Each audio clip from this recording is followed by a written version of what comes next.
Good morning, children. Today I would like to invite you all to join online class of English for class 12th.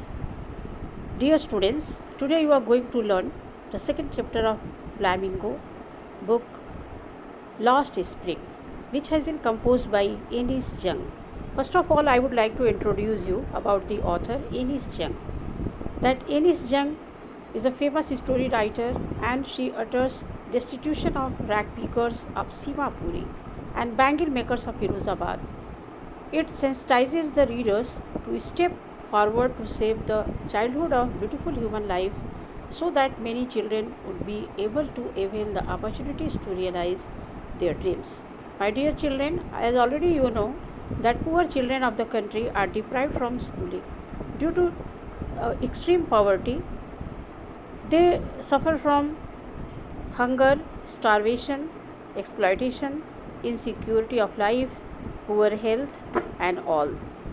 In this story, the writer has described the miserable life of rag pickers who were residing in Simapuri, and the most important character over here is Sahibi Alam as a rag picker living in Simapuri. So first of all, I would like to introduce you about Sahibi Alam.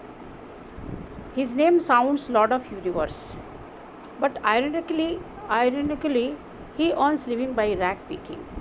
His survival completely depends on garbage dump.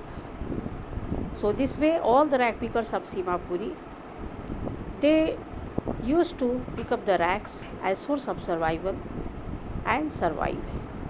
All the rag pickers of Simapuri, they do not wear uh, footwear, they stay barefoot all the time. So this way their living condition of Simapuri was very critical. And Simapuri is situated on the outskirts of Delhi, 8 miles away from it, and it's the home of 10,000 rag pickers. Rag pickers of Simapuri make their living by rag picking, and food and survival are more important for rag pickers rather than an identity. So for the rag pickers of Simapuri, garbage is gold because it is a means of survival for all the rag pickers over there. In the other part of his story, the writer Enis Jung has highlighted the miserable life of bangle makers of Firozabad. So even in the second part of his story, there is a boy, Mukesh, who belonged to the family of bangle makers. He is very much aware regarding the miserable life of bangle makers of Firozabad, that despite working very hard throughout the day and night, bangle makers family do not live a life of happiness. They live in misery, hunger, poverty. They cannot send their children to school, even they cannot renovate their houses.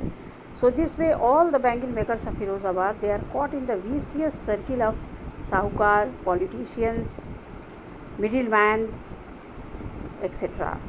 So this way they are made to work very hard throughout the day and night. Even then they are tortured by the sahukar, middleman, politicians and policemen. So this way Mukesh does not want to become a bangle maker.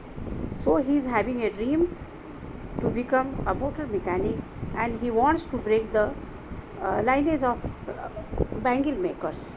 So this way all the poor children of the all the poor children of Firozabad, they are forced to work in the high temperature.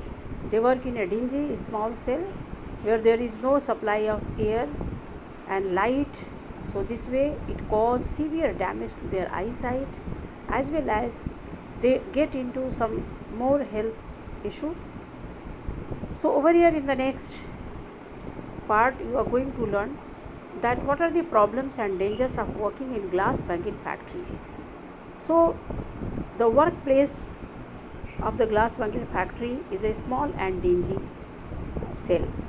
There all the bangle maker children work throughout the day and night in the darkness of the dingy cells.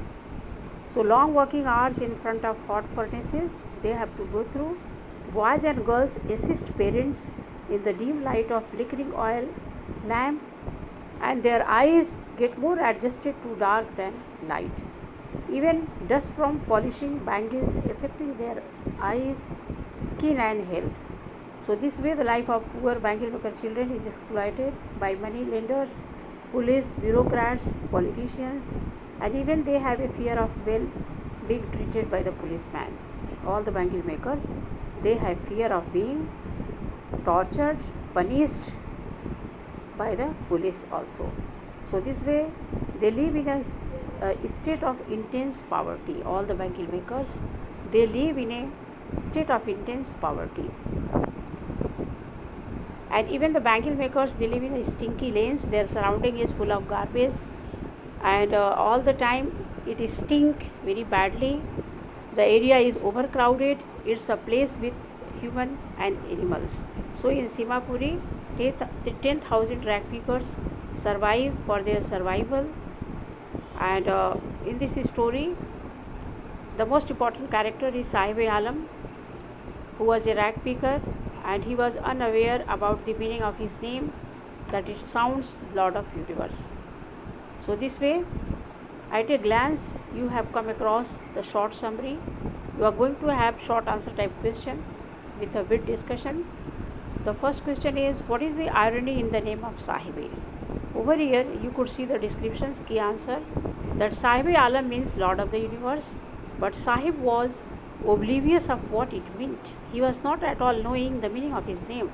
Otherwise, he could not believe that his name sounds Lord of Universe, that the boy had no even food for eating, and he depends on garbage dump.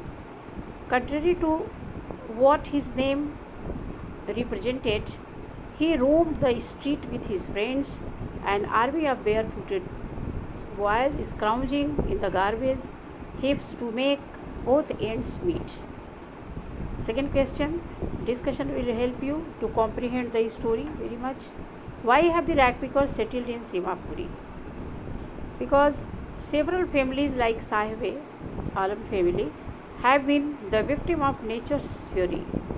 They left Dhaka after a storm, swept away their fields and houses and settled in Simapuri. So this way, all the rag pickers who have been migrated from Dhaka, Bangladesh, have been settled in Simapuri at the periphery of Delhi. Although it is the part of Delhi, but this place is far away from Delhi, Simapuri. But it's a home for 10,000 rag pickers who migrated from Bangladesh.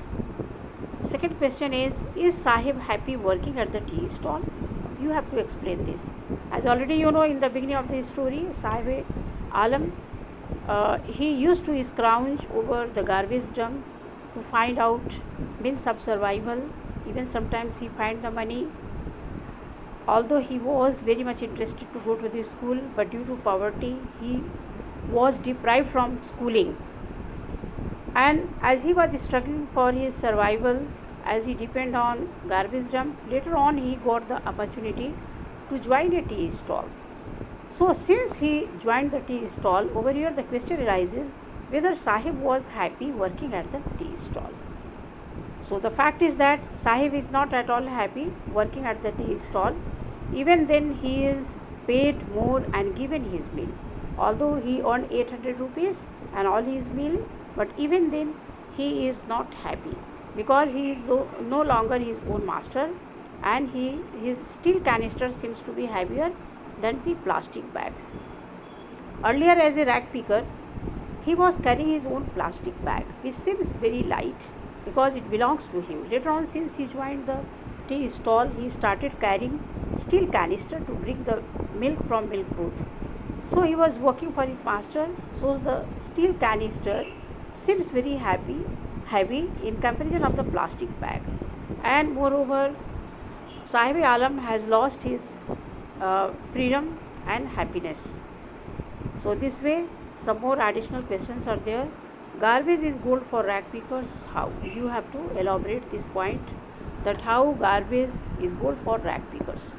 I would like to throw some important point to cover this question, that how garbage is gold for the rag pickers.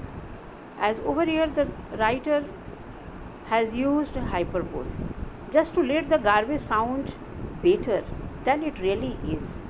Garbage, a garbage dump reality is that the people used to throw garbage over there. But for poor rag pickers, garbage is a world. It's a means of survival for them. So as it gives them life to survive, so garbage is good for the rag pickers. Even sometimes rag picker children find some money.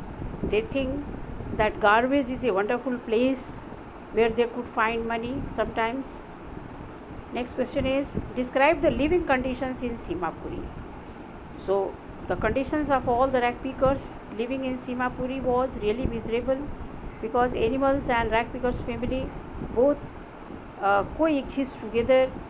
Simapuri locality was full of garbage. There was no proper housing. They live under the tin shed, and they suffer from hunger, starvation, and they have no identity at all. Even they did not care their identity, because for survival food was more important for those rag pickers. And rag pickers children, some of them like Sahib Alam, were deprived from schooling, although all the children are supposed to go to school.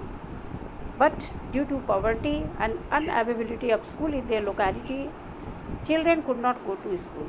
So since early morning, they became busy in arranging the food, searching over the garbage dump.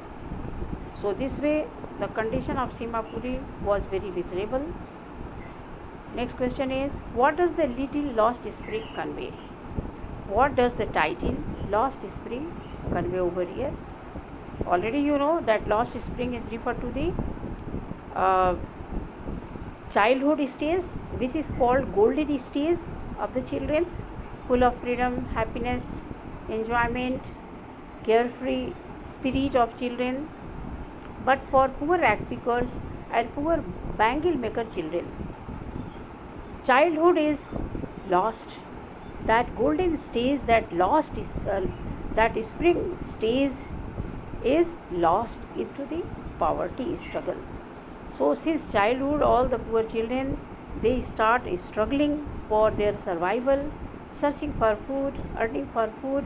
Some of the children, they become rag pickers. Some of the poor children, they start begging for survival, they become beggars. And even the bangle maker children are also poor, deprived from schooling, deprived from proper shelter and food. So this way, poor children childhood is lost somewhere due to poverty. From where did Sahib get a pair of shoes? This is the next question, that Sahib got a pair of shoes as it was thrown by some rich child, which was refused by him. So this way Sahib was very happy with the pair of shoes which was rejected by some rich boy. Next question, what was out of reach for Sahib? Sahib could not go inside the tennis area where the children used to play the tennis. He loved playing tennis, so he could not be given the entry to go inside that place. So he used to watch the players playing the tennis. So this way schooling was out of his reach, tennis playing was out of his reach. He had dreamed to go to school, as well as his dream was to play tennis. But due to the poverty, he was deprived of all this enjoyment, all this facility. What is Mukesh's family attitude towards their situation? Mukesh's family attitude towards their situation is different in the way that Mukesh